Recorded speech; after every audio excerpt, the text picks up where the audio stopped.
Hello and welcome back into the studio. Today's film is all about blind embossing.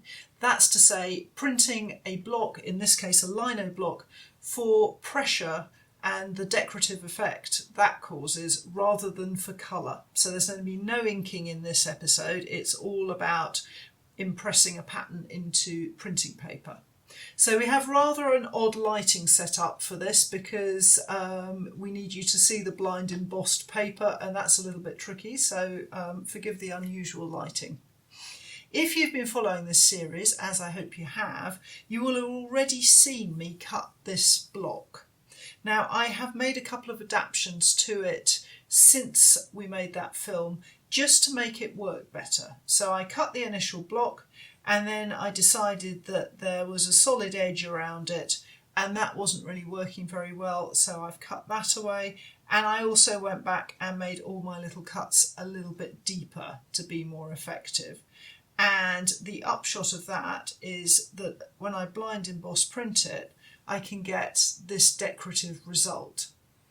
Now I'm going to show you more of those in a moment, but the other thing that I was very careful to do was to give it a good brushing out with a stiff brush. I've got this little old stencil brush that I keep just for this purpose, to get all the crumbs out and get rid of all the bits and bobs. I would always do that when I'm colour printing, but it's worth doing it for a blind emboss as well, because any crumbs or whatever in the cuts will prevent the pattern from being as crisp and neat as it could be. So I did that. So the next thing that I did was to realise that I'd made a complete mistake doing this. It was a really silly idea. I don't always think things through properly. When I designed this moon, it was to go into this print in the sky. And a couple of things that are really wrong with this idea. The first is that once I printed this wood grain sky, I realised that actually it doesn't need anything else. Its impact is good enough on its own, so the moon's redundant. Won't be using it for this particular version of this print. The second thing is that this wood grain block, it needs printing by hand. I'm not going to print this on the printing press when I edition it. I'm going to print the wood block part by hand, so it needs a thin, sensitive paper which will pick up all that lovely wood grain. So I have a Hosho paper here, lovely and thin and sensitive, absolute rubbish for a blind emboss print. For a blind emboss print, you need a nice, fat, soft paper that's going to take a pressed in pattern. So that was like disaster on both levels. So I thought I was just going to make you a film about this little moon on its own, rather sad, not going to use it. But then I thought, how about if I used a coloured paper instead of white paper? Would that be interesting? So I went ahead and I produced this version of my print. This is Stonehenge paper. It's still too hard, it's still too thin, it's not the perfect paper, but it's a start. And I actually really liked it on the grey paper. So I threw that open to social media and said to people, what do you think? Should I do it? Shouldn't I do it? Now, some people hated it and they were kind enough to give me their opinion, and I really am grateful, because it's always good to know if people think things aren't working. I never mind that at all, but the majority loved it and they really said go for it. So I have ordered some soft grey paper and I will try it on that paper, and if I'm happy with that, then I will be printing an edition to sell in my shop of this version with the blind emboss. So that resolved what I was going to do. That block is going to see some action, which I'm really pleased about. But to go back to the issue of printing a blind emboss, in an ideal world, you would be printing onto damp paper in an intaglio press. That's going to give you the most powerful and impressive emboss. So if I look through my many examples, so here I've got an example of this block printed on Rosa Spina. That's Fabriano Rosa Spina, which is like my everyday Linocut printing paper, 285 grams I think, and I damped it and then I printed it on my intaglio press, and here you can see it's fantastically crisp, very good, very impressive. However, you can still get a good result by hand and also by press, so don't be entirely put off.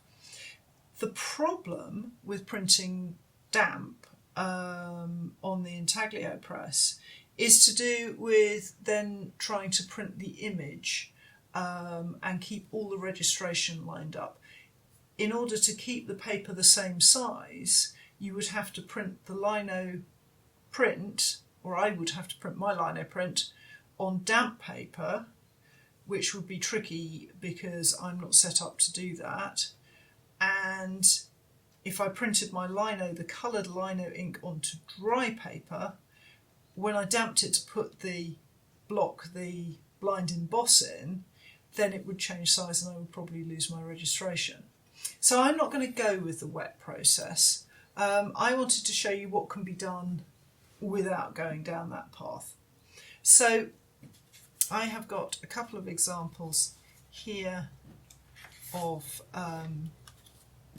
prints that I have done. First of all, we were talking about this print and how this paper, this Hosho, this thin paper, is no good for a blind emboss. Just out of interest, I did have a go on some hard thin paper.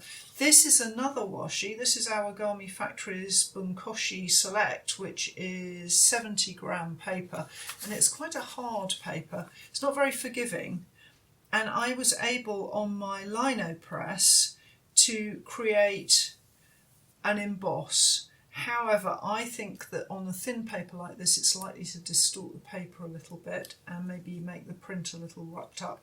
Here I had a go printing by hand, and you can see absolute failure there. So that's a very thin paper. I also tried by hand on Awagami's Bamboo Select. Now, this is one of their editioning washis, and I did it out of interest because I know a lot of you use the washi papers for lino. The Bamboo Select has a kind of very spongy surface. It's a lovely paper, but it's quite delicate. You know, it's quite easy to emboss it by mistake, so I figured it should be easy to emboss it on purpose. And indeed, that worked really well.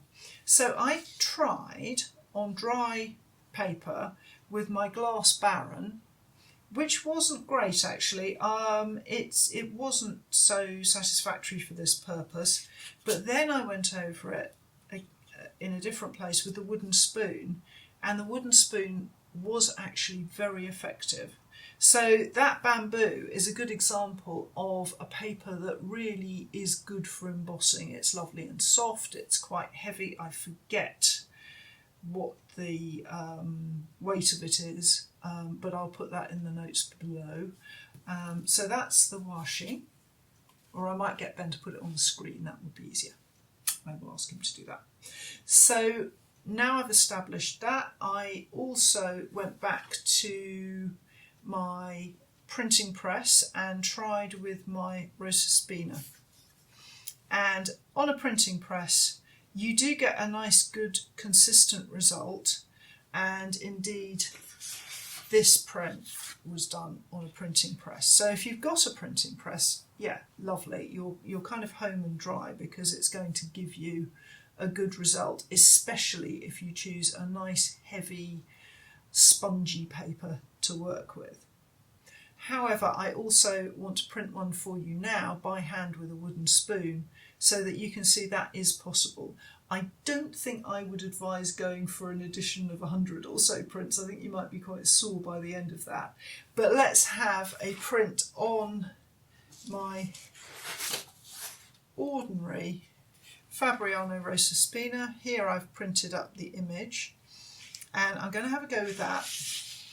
I should say, before I do, that one of the things that I did take the time to do was to take a chisel, a flat chisel, here's one of my favourite tools at the moment, and go around and really chamfer and smooth off the block so there aren't any ridges to impact on the paper.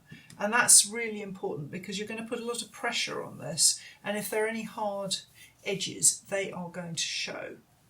So do take the time to just like smooth everything off. So I'm going to line this up. This is the registration device from my printing press. Rather than a tabletop device, we do make registration devices for printing presses that don't have a bench hook, as well as the little tabletop devices that I use that have bench hooks. So there we go. So that's all in place. And normally I would then be lifting it out of the way and inking up my block, but this time I don't have to do that. All I need to do is to check that I haven't moved everything around, which I have a little bit, and then I can start embossing. So I need to work out where my block is. Lovely. So now I know where my block is. I'm taking the trouble to make sure, because if I'm fumbling around I might hit the edge of the block and start marking the paper in the wrong place. So I'm just going to make sure I know where I am. What I found is it's best to do it in stages rather than trying to get the emboss done all at once. So my first stage is to just work out where things are and do a general pressure over it, so now I can see what I'm working on. And then I'm going to use the side of the spoon to start pushing that paper down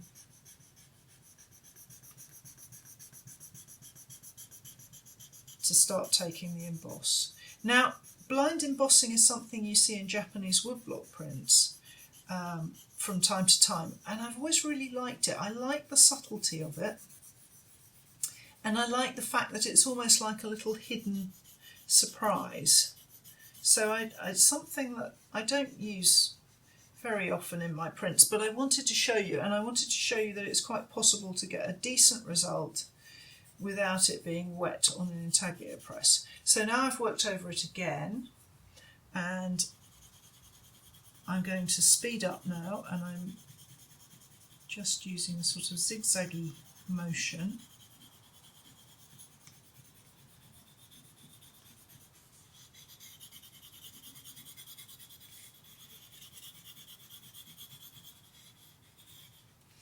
I'm just going to check and see how we're doing.